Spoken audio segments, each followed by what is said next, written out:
الفاتحہ۔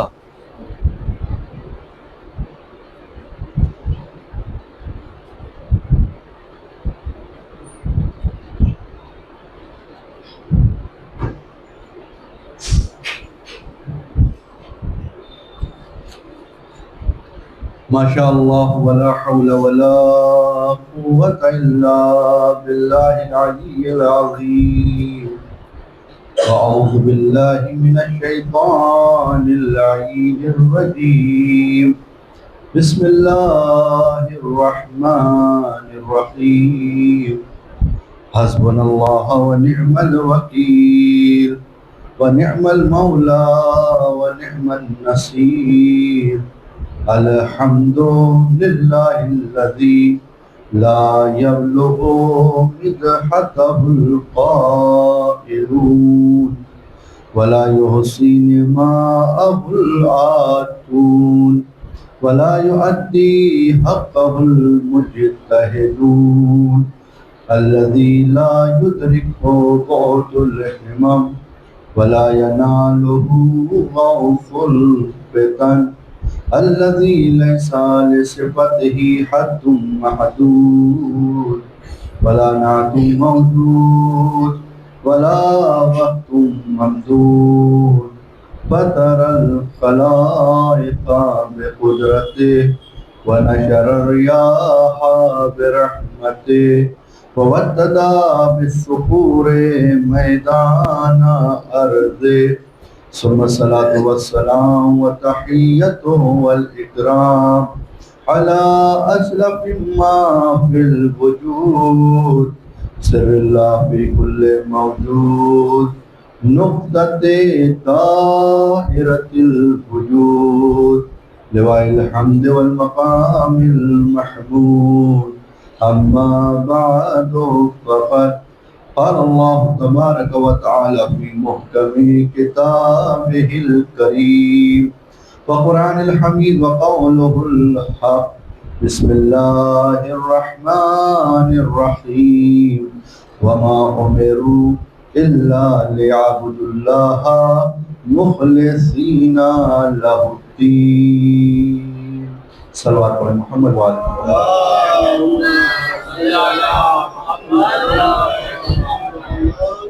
برادران انسانی، عزادارانی مظلوم کربلا، ماتمدارانی امام حسین علیہ السلام کی اس عشرہ مجالس کی دوسری مجلس ہے اور جس کا عنوان ہے دین اور اخلاص۔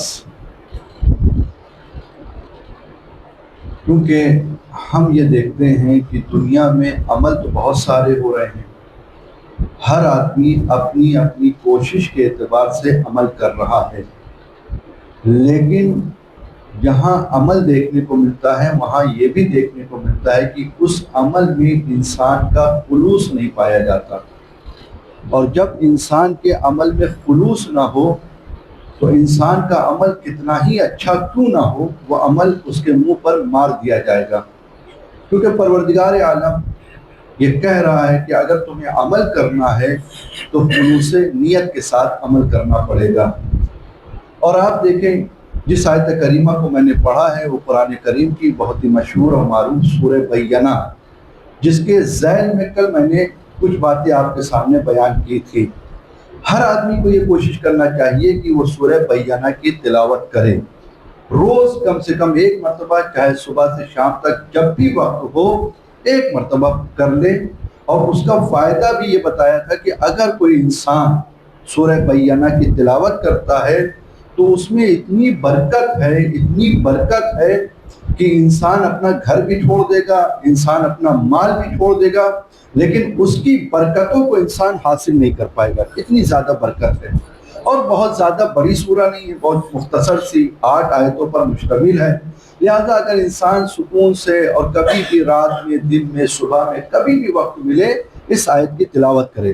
اور سب سے بڑا فائدہ اس آیت کی تلاوت کرنے کا یہ ہے کہ روز محشر وہ جناب سیدہ کے ساتھ ہوگا، اور کس کی تمنا نہ ہو کہ جناب سیدہ کے ساتھ اس کا ہونا ہو۔ تو لہذا کل کی جو مجلس تھی اس کو تھوڑا سا خلاصتاً آپ کے سامنے بیان کرو اور آج کے جو مطالب ہے وہ آپ کے سامنے پیش کروں۔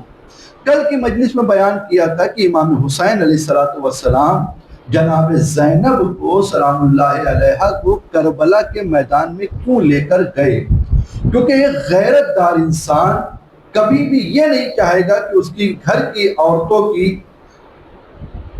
بے اوریانی ہو، اس کے گھر کی عورتوں کی اس طرح سے تشہیر کیا جائے، کبھی یہ وہ نہیں چاہے گا۔ امام حسین علیہ السلام جانتے تھے کہ بعد کربلا بیویوں کے ساتھ کیا ہونے والا ہے، اس کے باوجود امام حسین کربلا کے میدان میں جناب زینب کو اور تمام بیویوں کو اور تمام بچوں کو لے کر گئے، جس کا جواب یہ تھا کہ آپ نے دیکھا یہ جو مدینہ تھا جہاں پر امام حسین علیہ السلام رہ رہے تھے، جہاں پہ رسول خدا رہ رہے تھے، جناب سیدہ رہ رہی تھی، یہ مدینہ مرکز تھا مسلمانوں کا، اور مرکز ہونے کے باوجود جب غدیر کے پیغام کو لوگوں تک عام کیا گیا، 1.25 لاکھ حاجیوں کے سامنے بیان کیا گیا، اور اس کے چند دنوں کے بعد جیسے ہی رسول اللہ کی آنکھ بند ہوئی، مولائے کائنات ہیں، جناب سیدہ ہیں، یہ سب لوگوں سے پوچھتی ہیں تم غدیر کے میدان میں تھے، تم نے سنا تھا وہ پیغام جو میرے شوہر کے لیے میرے بابا نے کہا تھا، من کنت مولا فہذا علی المولا؟ تو ہر آدمی انکار کرتا ہوا نظر آ رہا تھا۔ جب مرکز جیسے مدینے میں یہ عالم تھا کہ لوگ غدیر کا اعلان کر رہے تھے، تو وہ تبتہ صحرا جو کربلا ہے، اگر وہاں پر کوئی حادثہ، وہاں پر کوئی واقعہ پیش آتا ہے تو وہ کیسے لوگوں تک پہنچایا جائے گا؟ تو امام حسین علیہ السلام نے ایک انتظام کیا، اپنے ساتھ جناب زینب کو، اپنے ساتھ بچوں کو لے کر گئے، تاکہ میرے جانے کے بعد کربلا میں نہ دفن ہو جائے، دنیا والوں تک پیغام پہنچنا چاہیے، اس لیے جناب زینب کو لے کر گئے ہیں، اس لیے بیویوں کو لے کر گئے ہیں، اس لیے بچوں کو لے کر گئے، اور جناب زینب نے اور تمام بیویوں نے اور تمام بچوں نے اس پیغام کو در قریاں و قریاں، شہر و شہر لوگوں تک پھیلایا ہے، پہنچایا ہے، بچوں نے بھی پہنچایا، بیویوں نے پہنچایا۔ تو لہذا یہ کس بنیاد پر ہوا جو آج فرش ازا ہر گھر میں، ہر محلے میں، ہر شہر میں، ہر ملک میں آج جو فرش ازا باقی ہے، آج جو چرچا امام حسین علیہ السلام کا ہر گھر میں موجود ہے، وہ کیوں ہے؟ کہا اس کی بنیاد اخلاص کے ساتھ رکھی گئی تھی، اس لیے یہ ذکر آج بھی باقی ہے۔ اللہ اسی ذکر کو باقی رکھتا ہے جس ذکر میں خلوص پایا جاتا ہے، اگر خلوص نہ ہو تو ذکر ختم ہو جاتا ہے۔ اور آپ دیکھیں کتنی جنگیں ہوئی ہیں دنیا میں، بہت ساری جنگیں ہوئی ہیں، صرف کربلا کی جنگ نہیں ہوئی بلکہ اور بھی جنگیں ہوئی ہیں، لیکن ہر جنگ کا نام باقی نہیں ہے، اسی جنگ کا نام باقی ہے جو جنگ اللہ کے لیے کی گئی ہے اور جس میں خلوص پایا جاتا ہے، وہی جنگ آج تک باقی ہے۔ اب چاہے وہ بدر کی ہو، چاہے وہ خندق کی ہو، چاہے وہ صفین کی ہو، وہ جنگ اس لیے باقی ہے کیونکہ خلوص نیت کے ساتھ اور اللہ کے لیے قربتاً اللہ انجام دی گئی، اس لیے آج باقی ہے۔ تو لہذا اخلاص کا بڑا اہم رول ہوتا ہے انسان کی زندگی میں، اور اگر اخلاص پایا نہ جائے تو انسان کی تمام عبادت بیکار ہے، تمام ریاضتیں بیکار ہیں، دین اس کا بیکار ہے، لہذا خلوص کا ہونا بہت ضروری ہے۔ اب آپ یہ سوچیں گے یہ جو خلوص کے بارے میں بات کیا جا رہا ہے، میں اپنے بچوں کے لیے عرض کروں کہ یہ خلوص ہے کیا؟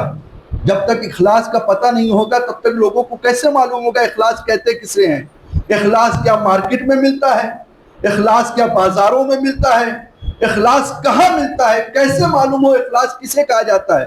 کہ کہیں جانے کی ضرورت نہیں ہے، بلکہ حدیث پیغمبر ہمارے لیے کافی ہے۔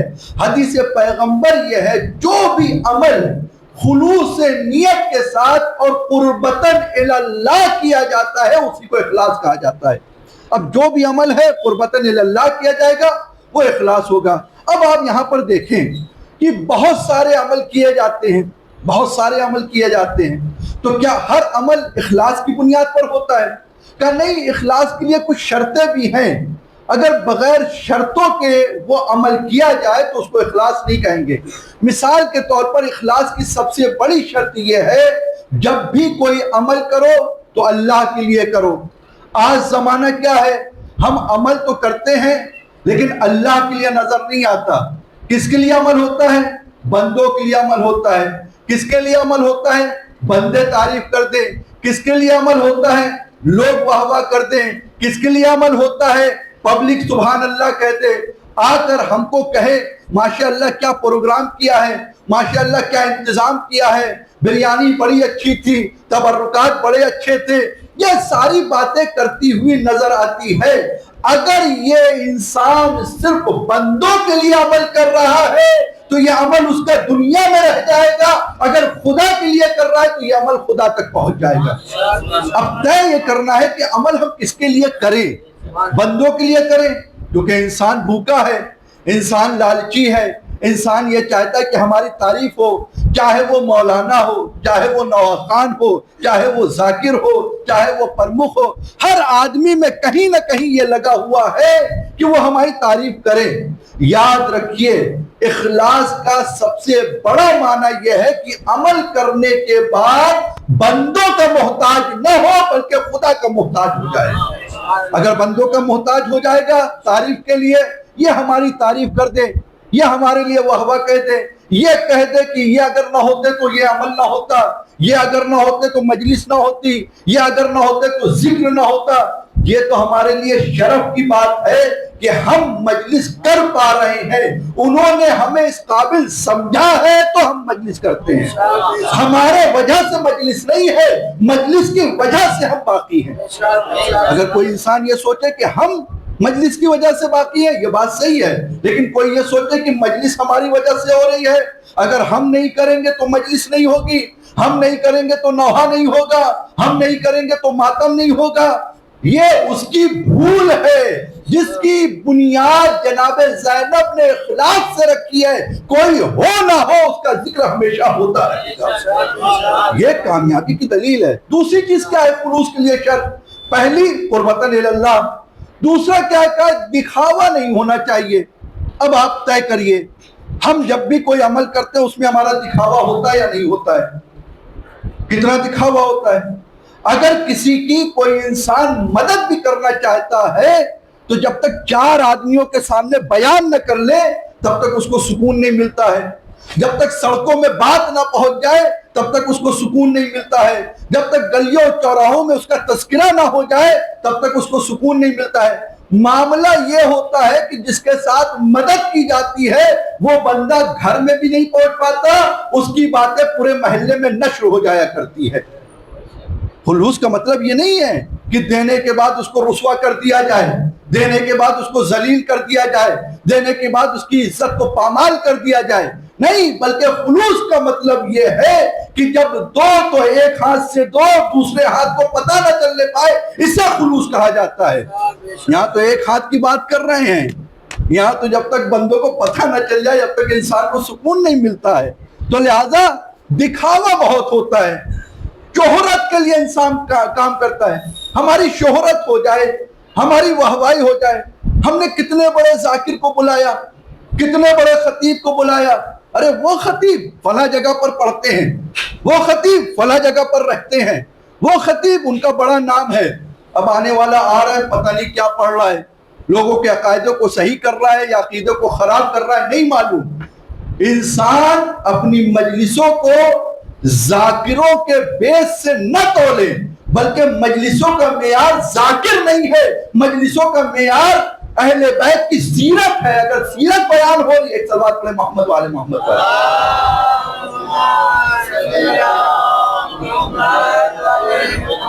اچھا، ہماری مجلسوں کا عالم یہ ہے، ہم سوچتے ہیں بڑا تبرک بانٹیں گے تو مجلس بڑی ہوگی، بڑا ذاکر آئے گا تو مجلس بڑی ہوگی، بڑا خطیب ہوگا تو مجلس بڑی ہوگی. نہ بڑا ذاکر مجلس بڑی ہوتی ہے، نہ بڑا حصہ بانٹنے سے مجلس بڑی ہوتی ہے. خلوص نیت کے ساتھ اگر چوراہے اور گلیوں پر بھی مجلس برپا کر لی جائے تو وہ مجلس ہے. لیکن اگر بڑا خطیب بلا کے واہوائی کے لیے مجلس کری جائے تو وہ مجلس نہیں کہی جائے گی. یاد رکھیے دنیا میں ہر چیز 2 ہے. ایک مسجد وہ ہے جو لائق عبادت ہے، ایک مسجد وہ ہے جس کے توڑنے کا حکم دیا گیا ہے. مسجد لائق عبادت وہ ہے جہاں پر ذکر اہل بیت ہو، جہاں پر اللہ کا نام ہو. جو سب سے پہلی مسجد جسے مسجد نبوی کہا جاتا ہے وہ لائق عبادت ہے، اور وہ مسجد ہے جہاں پر اللہ کا ذکر ہو رہا ہے وہ لائق عبادت ہے.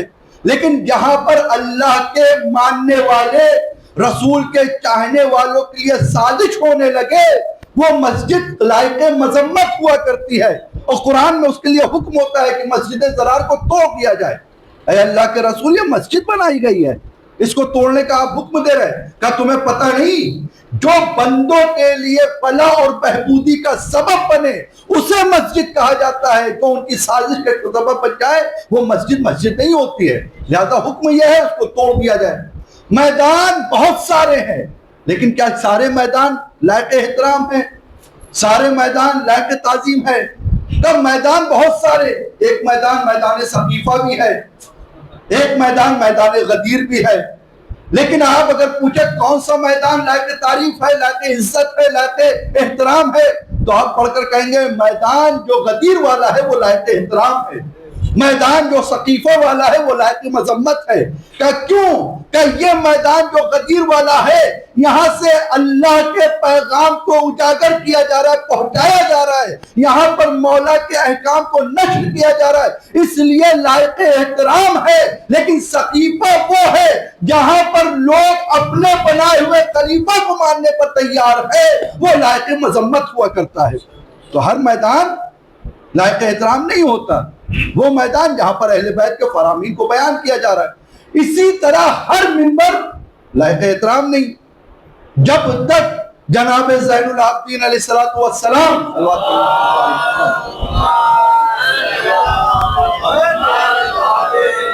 شام کے دربار میں کھڑے ہو کر اس خطیب کا جو بکا ہوا تھا، ضمیر فروش تھا، جب تک اس کی باتوں کو سن رہے تھے اور وہ یزید کی تعریف کر رہا تھا اور بد کلامی کر رہا تھا، سیرت اہل بیت کے مطابق عمل کر رہا تھا، اس وقت تک امام نے کیا کہا؟ اے یزید اجازت ہے کیا اس لکڑیوں کے ڈھانچوں پر کھڑا ہو کر میں بھی کچھ کہوں؟ پتہ چلا تمہارے نظر میں وہ منبر ہو سکتا ہے، لیکن اہل بیت کی نظر میں وہ منبر نہیں ہوا کرتا۔ کیوں؟ کیونکہ فرامین اہل بیت وہاں سے بلائے جا رہے تھے، اللہ کا نام وہاں سے مٹایا جا رہا تھا، لہذا منبر سب لائق احترام نہیں ہے۔ لیکن غدیر کا منبر اگر بن جائے تو آج بھی لوگوں کے گھروں میں موجود ہے، تو منبر سب لائق احترام نہیں۔ اسی طرح ہر مجلس، ہر عبادت لائق احترام نہیں ہے، وہ عبادت لائق احترام ہوگی جس میں خلوص پایا جائے گا اور قربتاً الی اللہ کیا جائے گا۔ اگر دکھاوے کے لیے انجام دیا گیا تو وہ آپ کے منہ پہ مار دیا جائے گا۔ بڑا شب جمعہ ہے، لہذا ایک واقعہ آپ کے سامنے پیش کرتا ہوں۔ ہم یہ سوچتے ہیں بڑی مجلس ہو تو کامیاب ہوں گے، بڑا ذاکر ہو تو کامیاب ہوگی مجلس، نہ بڑا تبرک، نہ بڑا ذاکر، نہ بڑی مجلس۔ خلوص نیت کے ساتھ اگر ایک مجلس بھی چوراہے اور گلیوں میں کر لیا جائے تو وہ قبول ہو جائے گی۔ آغا کوثری ایران کے بہت بڑے خطیب ہیں، بڑے مشہور خطیب ہیں، بہترین مجلس پڑھتے تھے، بڑا نام تھا ان کا، اور جب ماہ محرم آتا تھا بڑے بزی ہو جاتے تھے۔ ہر آدمی یہ چاہتا تھا کہ آغا کوثری سے اپنے گھر پہ مجلس پڑھوائیں، بڑا نام تھا، بڑی پیاری بڑی اچھی مجلس پڑھا کرتے تھے۔ ایک دن جب مجلس ایام عزا آیا تو چھوٹے چھوٹے بچوں نے، ان کے دل میں بھی ایک تمنا ہوئی کہ ہمیں بھی مجلس رکھنا چاہیے، ہمیں بھی مجلس کرنا چاہیے۔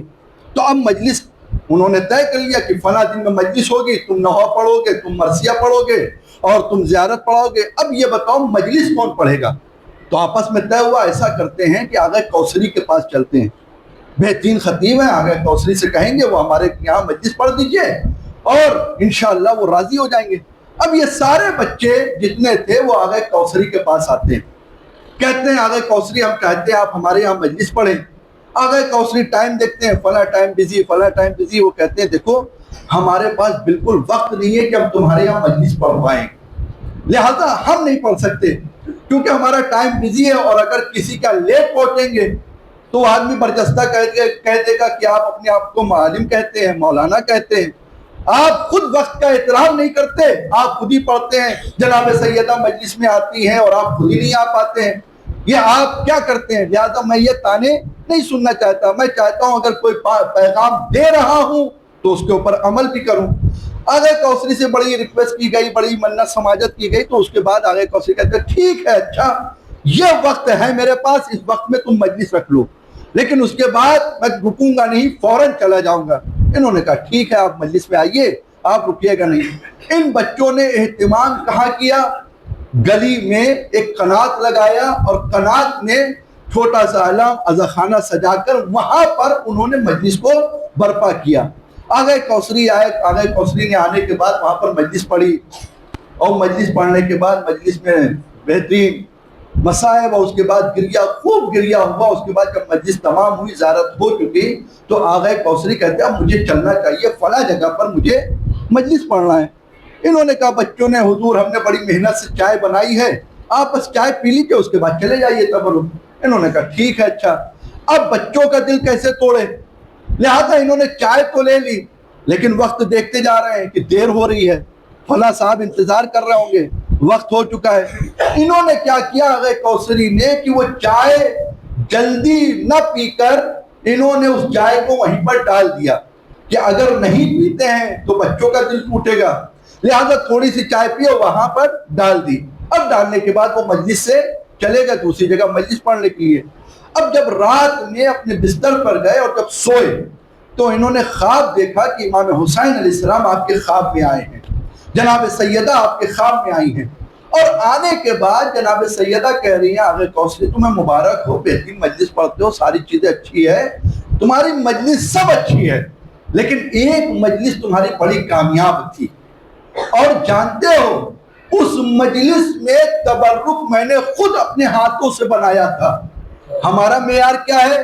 مجلس کا بڑا خطیب ہو، بڑا تبرک ہو، بڑا ذاکر ہو، بڑی جگہ ہو تو ہم سوچتے ہیں مجلس کامیاب ہو گئی، لیکن آغا کوثری کے واقعے سے کیا پتہ چل رہا ہے؟ وہ کہتے ہیں ایک مجلس جو تھی جس میں میں نے خود تبرک بنایا تھا، لیکن اس نے وہ تبرک بھی تم نے وہاں پر ڈال دیا۔ جانتے ہیں وہ کون سی مجلس تھی؟ وہ وہی جو چھوٹے چھوٹے بچوں نے مجلس کی تھی، خلوص نیت کے ساتھ۔ وہ مجلس مجھے بڑی پسند آئی اور میں نے اس میں خود شرکت کی اور اس میں حصہ بنایا، اور تم نے اسی مجلس کو ضائع کر دیا۔ اب پتہ چلا کہ ہمارے یہاں مجلسوں کا معیار جو ہے وہ غلط ہے۔ مجلسوں کا معیار بہترین بڑا خطیب یہ نہیں ہے، مجلسوں کا معیار یہ ہے خلوص نیت کے ساتھ انسان مجلس کو برپا کرے۔ ایک صلوات پڑھے محمد و آل محمد پر۔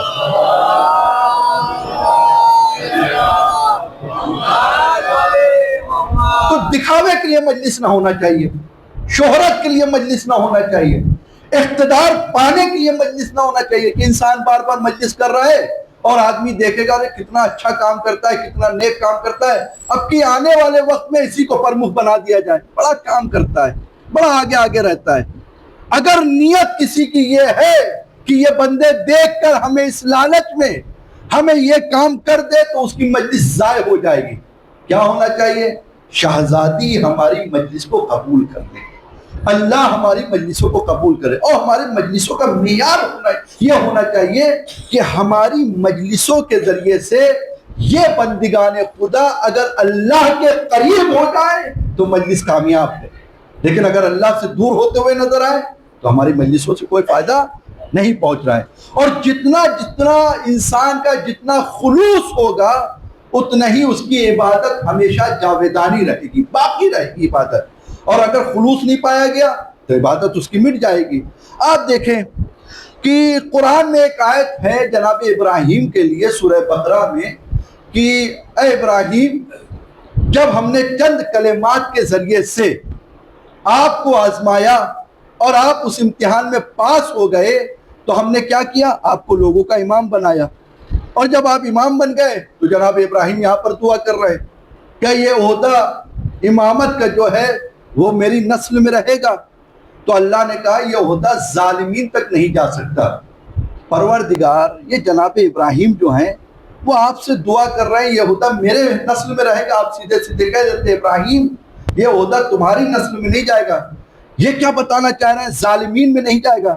کہ ہم نے دیکھا ہے لوگوں کی فطرت یہ ہے کہ آنے والے زمانے میں بہت لوگ خلیفہ تو بنا لیں گے، لیکن جب امام کی باری آئے گی تو یہ آیت پر ان کی نظر رہے گی، ہر کوئی امام نہیں بن سکتا ہے، بلکہ امام وہی بنے گا جس کے اندر اہلیت پائی جائے گی، جس کے اندر اہلیت پائی جائے گی وہی امام بنے گا۔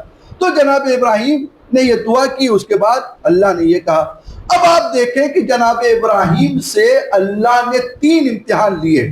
ایسے تو قرآن میں بہت سارے امتحان ہیں لیکن 3 امتحان بہت اہم ہیں.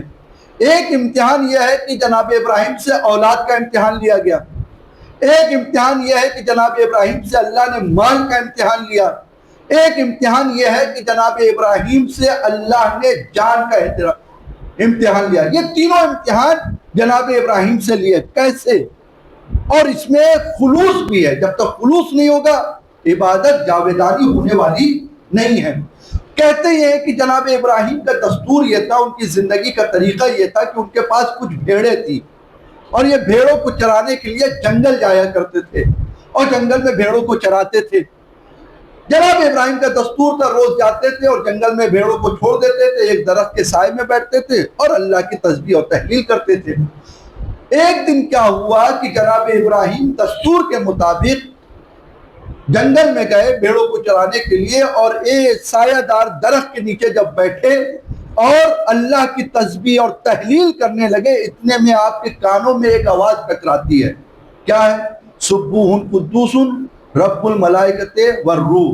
جب یہ آواز آئی جناب ابراہیم نے ادھر دیکھا، ادھر دیکھا، اس طرف دیکھا، دائیں دیکھا، بائیں دیکھا اور سوچنے پر مجبور ہو گئے کہ میں ہوں یہاں پر یا میری بھیڑیں ہیں، اس کے سوا تو کوئی ہے نہیں. لیکن اگر یہ آواز آ رہی ہے تو اس کا مطلب کوئی نہ کوئی تو ہوگا.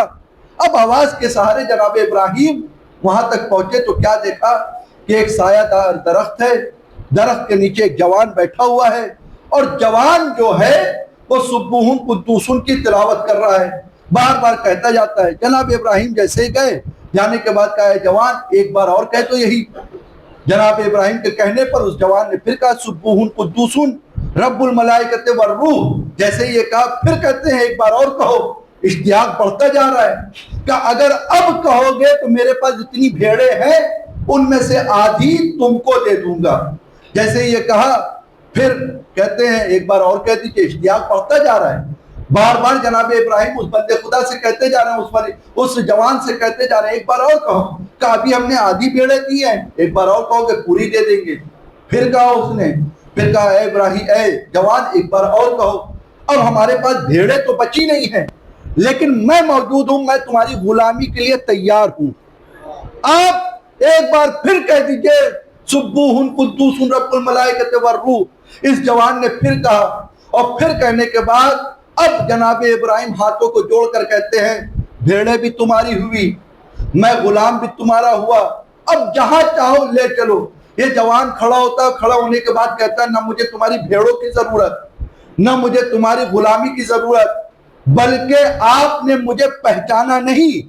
میں کون ہوں؟ کہا آپ کون ہیں؟ کہ میں اللہ کا بھیجا ہوا فرشتہ ہوں. اللہ نے مجھے اس لیے بھیجا ہے تاکہ مال کے ذریعے سے آپ کا امتحان لیا جائے اور آپ کا امتحان ہو گیا ہے. اس کے بعد جناب ابراہیم کہتے ہیں اے فرشتہ یہ بتاؤ میں امتحان ہوا ہے، امتحان میں کامیاب ہوا ہوں یا نہیں؟ کہا آپ امتحان میں کامیاب ہو گئے. لیکن جناب ابراہیم جب امتحان میں کامیاب ہوئے تو کامیاب ہونے کے بعد اب فرشتہ کہتا ہے مال کی ضرورت نہیں ہے، مال آپ رکھیے.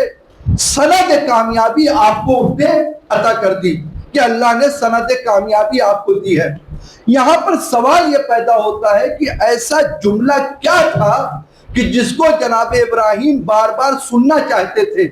یہ جو سبوح قدوس کس وجہ سے کہا؟ جب کوئی انسان اپنے محبوب سے زیادہ محبت کرتا ہے تو اس کا ذکر بھی زیادہ سننا چاہتا ہے. لہذا جناب ابراہیم اللہ سے بے پناہ محبت کرتے تھے، خلوص نیت کے ساتھ محبت کرتے تھے. یہ محبت کا تقاضا یہ ہے کہ بار بار اس کا جو بھی نام لیتا ہے اس کو پسند آتا ہے، وہ چاہتا ہے اس کا جی بھر کے نام لیا جائے. اب لوگ اعتراض نہ کرے، ہم ہر جگہ پر، ہر محلے میں، ہر موڑ پر جب دیکھو علی علی علی علی کہتے ہوئے نظر آتے ہیں. بھائی جو جس سے جتنا محبت کرتا ہے اس کا ذکر اتنا ہی پسند کرتا ہے. صلوات پڑھے محمد وآل محمد پر.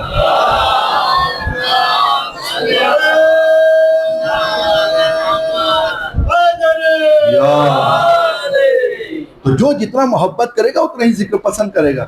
آپ کو جس سے محبت ہے، اگر اپنی عمر سے زیادہ محبت ہے آپ اپنی عمر کے چرچے کریے، اور اگر مجھے علی سے زیادہ محبت ہے میں علی کا ذکر کروں گا۔ تو لہذا جو جس سے محبت کرتا ہے اس کا نام وہ بے پناہ لیتا رہتا ہے۔ اب آپ دیکھیے جناب ابراہیم کا مال کے ذریعے سے امتحان ہوا، خلوص اور قربتاً اللہ، آپ کامیاب ہو گئے، لیکن ہوا کیا نتیجے میں؟ مال واپس مل گیا، سند کامیابی آپ کو مل گئی۔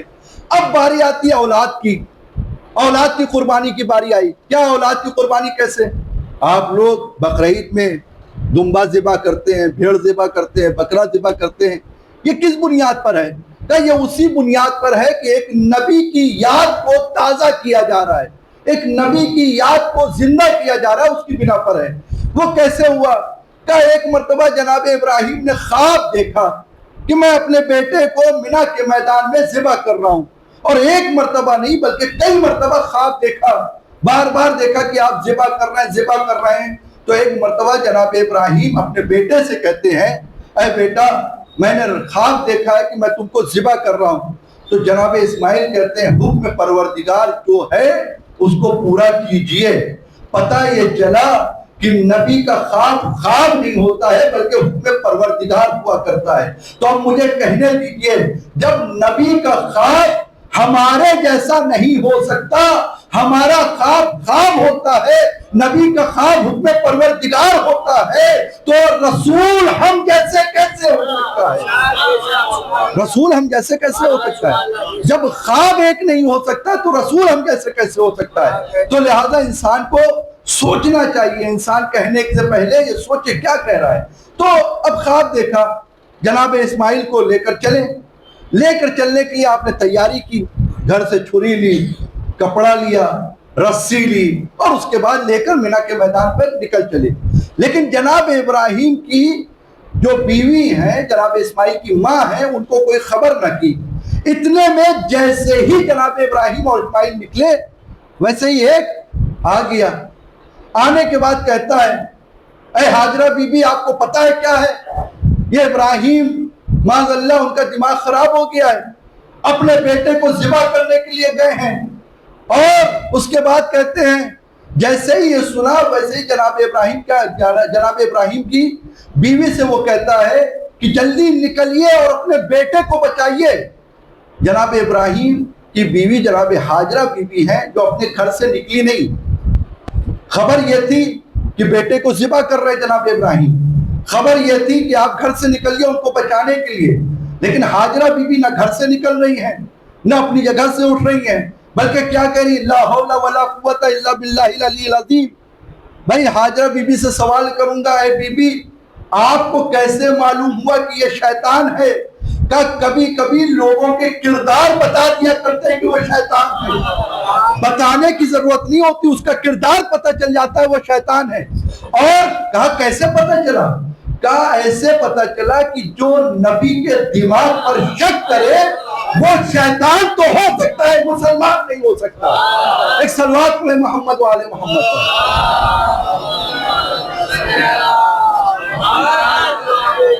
اے حاجرہ بی بی آپ کو کیسے پتہ چلا؟ کہا تم نے دیکھا نہیں آنے والا آ کر کیا کہہ رہا تھا؟ نبی کا دماغ خراب ہو گیا، وہ اپنے بیٹے کو ذبح کرنے کے لیے جا رہے ہیں، نبی کے دماغ پر جو شک کرے وہ شیطان ہوا کرتا ہے۔ کہا دوسری وجہ یہ تھی کہ نبی کی بیوی کو گھر سے نکلنے پر کہہ رہا تھا، اب جو نبی کی بیوی کو گھر سے نکالے وہ شیطان ہوا کرتا ہے، مسلمان نہیں ہوا کرتا۔ ایک اور صلوات پڑھیں محمد و آل محمد پر۔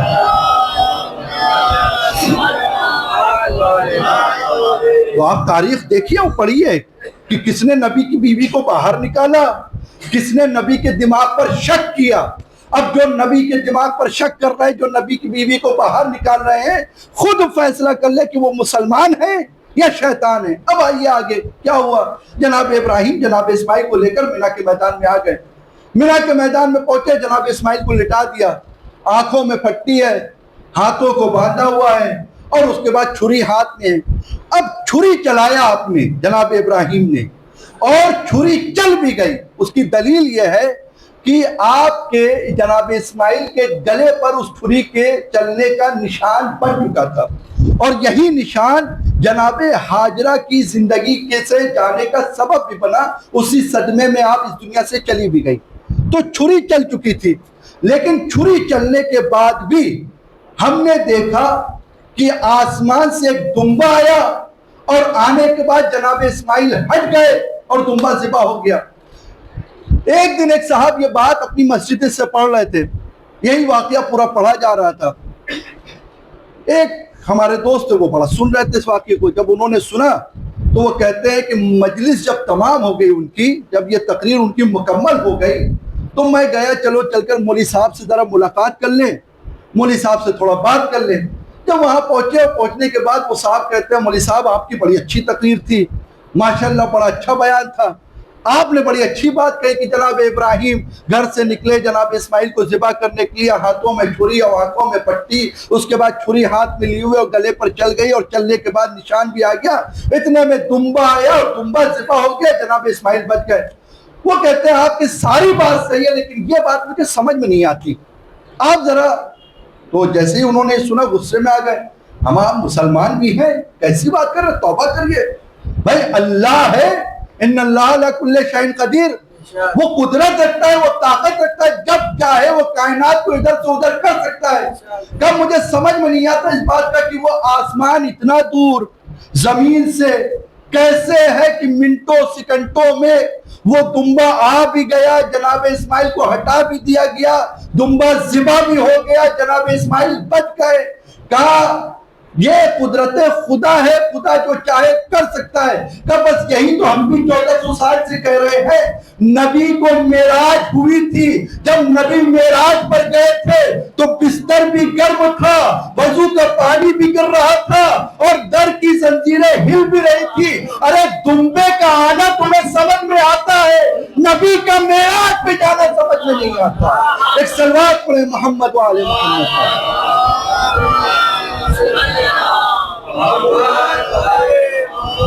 آپ کو دمبے کا آنا سمجھ میں آ رہا ہے؟ ایک نبی کا معراج پہ جانا، جب قدرت خدا ہے، طاقت خدا ہے، جب حکمت خدا ہے تو وہ کچھ بھی چاہے کر سکتا ہے۔ نبی کو معراج پہ بلا سکتا ہے، بستر گرم بھی ہو سکتا ہے، تو لہٰذا گرم بستر تھا، زنجیر ہل رہی تھی اور وضو کا پانی بہ رہا تھا، اس ماننے کو تیار نہیں ہے۔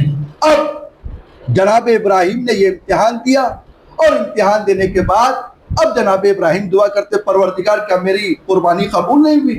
اسماعیل بچ گئے، کہ نہیں ہم نے تمہاری قربانی کو قبول کر لیا۔ قبول کرنے کے بعد نتیجہ کیا ہوا کہ جناب ابراہیم کے جو اولاد تھی اللہ نے اولاد کو واپس کر دیا، اور سند قربانی جو تھی کامیابی کی آپ کو عطا کر دی۔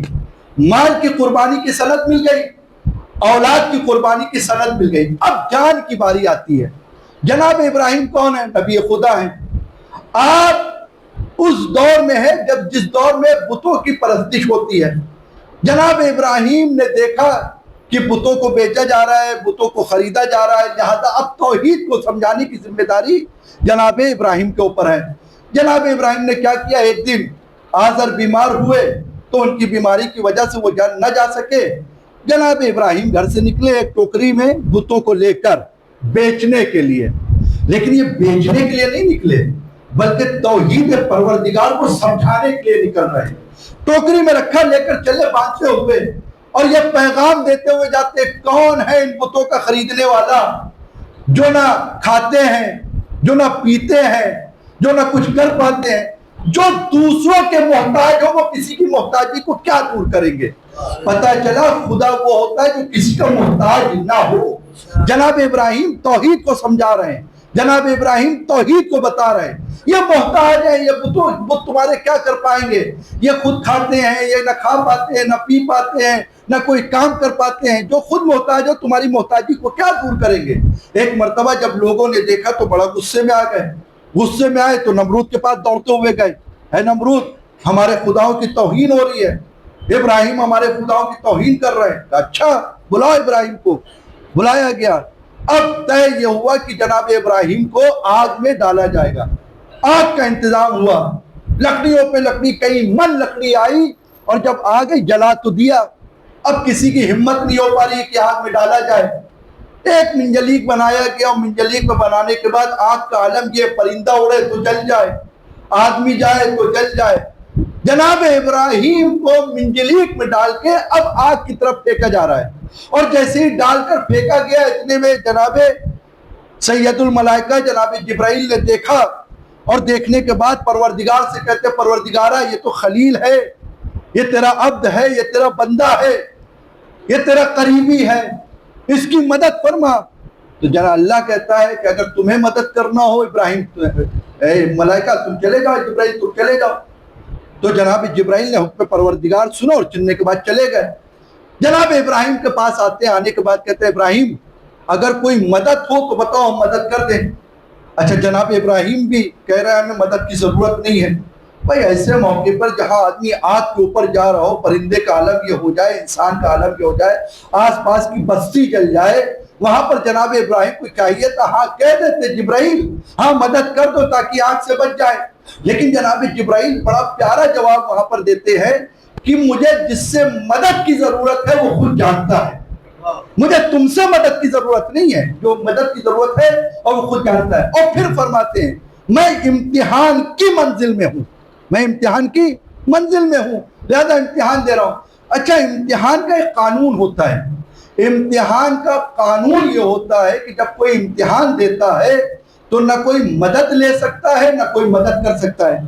اپنے بچوں کے لیے یہاں پر بیٹھے ہوئے جب ایگزام ہال میں جاتے ہیں تو ایگزام سے پہلے جتنا بھی ٹیچر سے پوچھنا چاہیں پوچھ لے، وہ بتا بھی دے گا، وہ سمجھا بھی دے گا، لیکن جیسے ہی امتحان شروع ہوا اب نہ وہ ٹیچر سے پوچھ سکتا ہے نہ ٹیچر اس کو بتا سکتا ہے۔ بس ابراہیم کا معاملہ یہاں پر یہی تھا، امتحان کی منزل میں تھے، نہ یہ مدد مانگ سکتے تھے نہ وہ مدد کر رہا تھا۔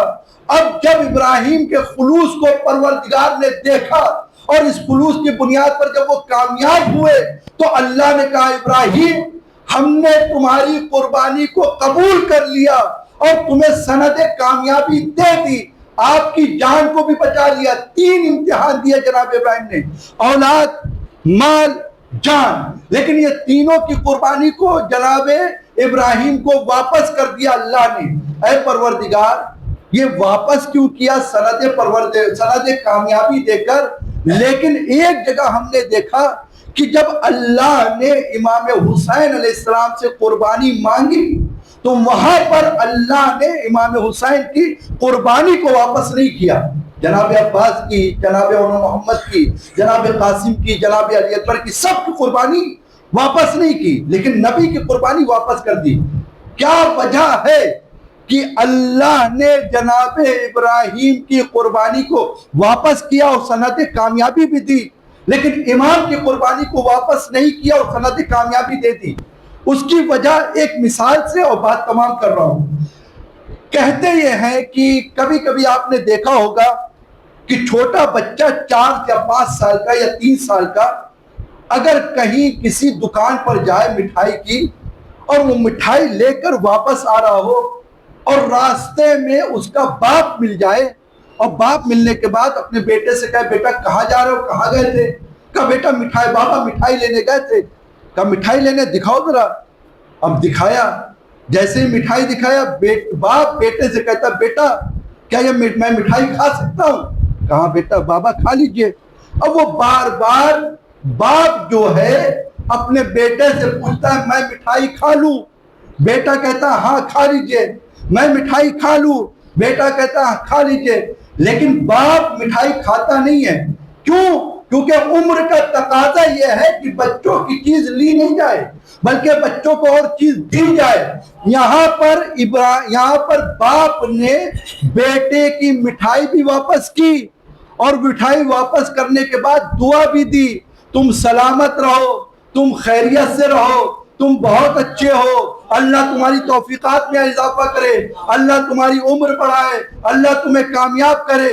یہ بار بار مٹھائی جو کھانے کے لیے کہا جا رہا تھا، بیٹا بار بار راضی ہو رہا تھا، باپ نے مٹھائی کو واپس بھی کیا دعا کے ساتھ۔ اب یہی بیٹا اگر بڑا ہو جائے اور 25-30 سال کا ہو جائے اور اس کے بعد اب بیٹا باپ کو کوئی چیز دے تو باپ خوشی خوشی لیتا ہے، بیٹا اگر کھانے کو کوئی چیز دے باپ کھا لیتا ہے، بیٹا پہننے کو کوئی چیز دے باپ پہن لیتا ہے، بیٹا رہنے کے لیے مکان دے باپ اس میں چلا جاتا ہے، بیٹا کوئی کپڑا لا کے دے، باپ وہ لے لیتا ہے۔ میں کہوں گا یہ بتائیے جب بچہ تھا یہ تو آپ اس کو چیز بھی واپس کر رہے تھے، دعا بھی دے رہے تھے، جب یہ بڑا ہوا تو آپ اس سے چیز بھی لے رہے ہیں، اس کو دعا بھی دے رہے ہیں۔ ماجرا سمجھ میں نہیں آیا کہ اس کے بچپنے کا زمانہ تھا، اگر میں چیز کھا لیتا تو یہ باپ کی توہین ہوتی، اگر جوانی میں چیز نہ لیتا تو یہ اس کی جوانی کی توہین ہوتی۔ بس یہی ماجرا تھا ابدیت کا۔ جب جناب ابراہیم امتحان دے رہے تھے تو یہ ابدیت کا بچپنا تھا۔ جناب ابراہیم قربانی کو پیش کرتے تھے، کبھی مال کو، کبھی اولاد کو، کبھی جان کو۔ اللہ قربانی کو لیتا تھا، لے کر دعا کے ساتھ واپس کر دیتا تھا۔ لیکن جب یہی ابدیت جوانی کی منزل میں امام حسین کی شکل میں آئی تو پروردگار نے اس کی قربانی کو بھی لیا اور اس کو دعا سے بھی نوازا۔ صلوات پڑھے محمد والے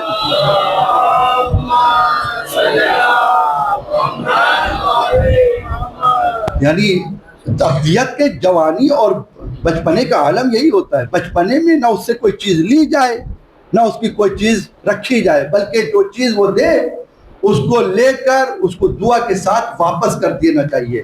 اور جب جوانی میں کوئی چیز دے تو اس کی توہین نہیں ہونا چاہیے، بلکہ اس کو لے کر اور خوشی خوشی اس کو دعا کے ساتھ اس کی چیزوں کو قبول کر لینا چاہیے۔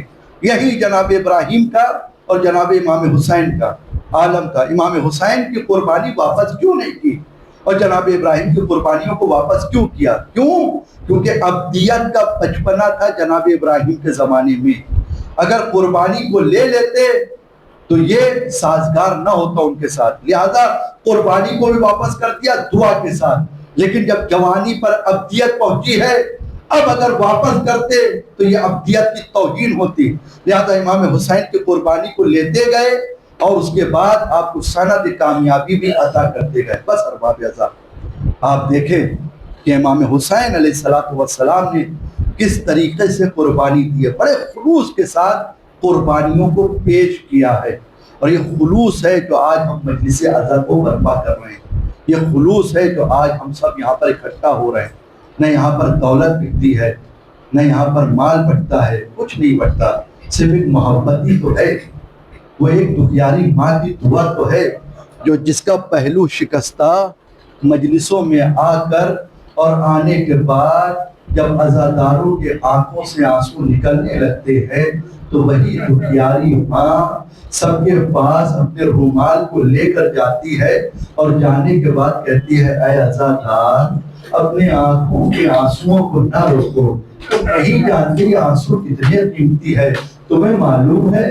ارے یہی آنسو تو ہے جو اکبر کے زخم کا مرہم بنیں گے، یہی آنسو تو ہے جو قاسم کے زخم کا مرہم بنیں گے، یہی آنسو تو ہے جو اصغر کے زخم کا مرہم بنیں گے، ارے یہی آنسو تو ہے جو میرے لال کے زخم کا مرہم بنیں گے۔ اجرکم اللہ، خدا آپ کو کسی غم میں نہ رلائے سوائے غم مظلوم کربلا کے۔ ہاں بتارو آج شب جمعہ ہے، عموماً آج جناب علی اکبر کا مصائب پڑھا جاتا ہے، دل چاہتا ہے جناب علی اکبر کے حوالے سے چند جملے آپ کے سامنے بیان کروں۔ کون اکبر ہیں؟ کہتے ہیں کہ مدینے میں جب بھی کوئی رسول کی زیارت کرنا چاہتا تھا تو امام حسین کے گھر میں آتا تھا اور آ کر اکبر کو دیکھ لیتا تھا، اور اکبر کو جب دیکھتا تھا تو کہتا تھا میری رسول کی زیارت ہو گئی۔ کیوں؟ کیونکہ رسول کی طرح جناب اکبر دکھائی دیتے تھے، ہم شکل پیغمبر تھے جناب علی اکبر۔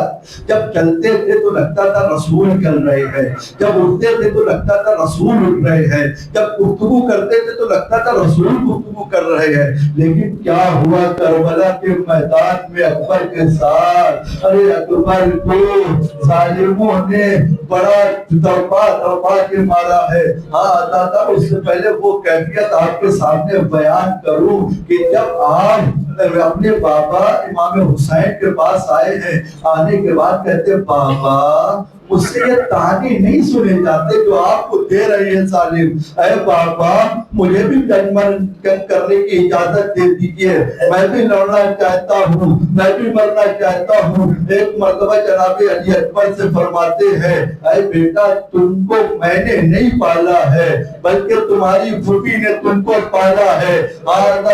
پہلے یہ کہتے ہیں کہ پہلے اپنی پھوپھی سے اجازت لے لو. لو جناب علی اکبر خیمے میں آتے ہیں, آنے کے بعد اپنے ہاتھوں کو جوڑ کر کہتے پھوپھی اماں اس بیٹے نے آج تک آپ سے کچھ نہیں مانگا ہے, آج پہلی بار کچھ مانگنے جا رہا ہوں, مجھے منع نہ کریے گا.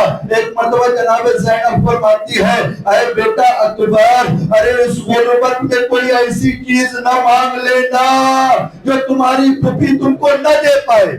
اجرکم اللہ, خدا آپ کو کسی غم میں نہ رلائے سوائے غم مظلوم کربلا کے جو تمہاری پھوپھی تم کو نہ دے پائے. ایک مرتبہ پھوپھی اماں سے فرماتے ہیں اکبر آپ سے کوئی بڑی چیز نہیں مانگے گا, بس اتنا بتا دیجئے کہ شہباری دادی جناب فاطمہ کا مقام زیادہ ہے یا آپ کا مقام زیادہ ہے. ایک مرتبہ سننا تھا. ارے جناب زینب سمجھ جاتی ہے اے اکبر ارے یہ کیوں نہیں کہتے موت کی اجازت لینے کے لیے آئے ہو. اجرکم اللہ, خدا آپ کو کسی غم میں نہ رلائے سوائے غم مظلوم کربلا کے. لو جناب علی اکبر تیار ہو گئے. راوی کہتا کہ میں نے دیکھا جب جناب علی اکبر خیمے سے نکلنا چاہتے تھے تو خیمے کا پردہ اٹھتا تھا پھر گر جاتا تھا, پھر اٹھتا تھا پھر گر جاتا تھا. میں نے جب پتہ کیا تو معلوم ہوا جیسے ہی اکبر باہر آنا چاہتے تھے کبھی زینب پکڑتی تھی, کبھی سکینہ پکڑتی تھی, کبھی رباب لیتی تھی. آزادارو کئی مرتبہ خیمے کا پردہ اٹھا گر گیا, لیکن میں نے دیکھا اب جب جناب علی اکبر نکلے ہیں ارے ایسا لگا جیسے بھرے گھر سے جوان چلا تھا. اجرکم اللہ, خدا کو کسی غم میں نہ رلائے سوائے غم مظلوم کربلا کے. بڑے گھر سے جوان کا لاشا نکل رہا ہو. آزادارو جناب علی اکبر آتے ہیں, بابا مجھے اجازت مل گئی. ایک مرتبہ جناب علی اکبر کو سوار کر دیا. سوار کرنے کے بعد اب جناب علی اکبر ہیں گھوڑے کو ایڑ دیتے ہیں, آگے آگے چلتے ہیں. جناب علی اکبر تو چل دیے لیکن بوڑھا باپ بیٹے کا غم کیسے برداشت کرے. ایک مرتبہ کمر پہ ہاتھ رکھے ہوئے اپنے بیٹے کے پیچھے پیچھے چلتے ہوئے جا رہے ہیں. ارے جناب علی اکبر نے محسوس کیا کوئی پیچھے آ رہا ہے, مڑ کر دیکھا تو کیا دیکھا, ارے بوڑھا باپ ہے کمر پہ ہاتھ رکھے ہوئے چلے آ رہے ہیں.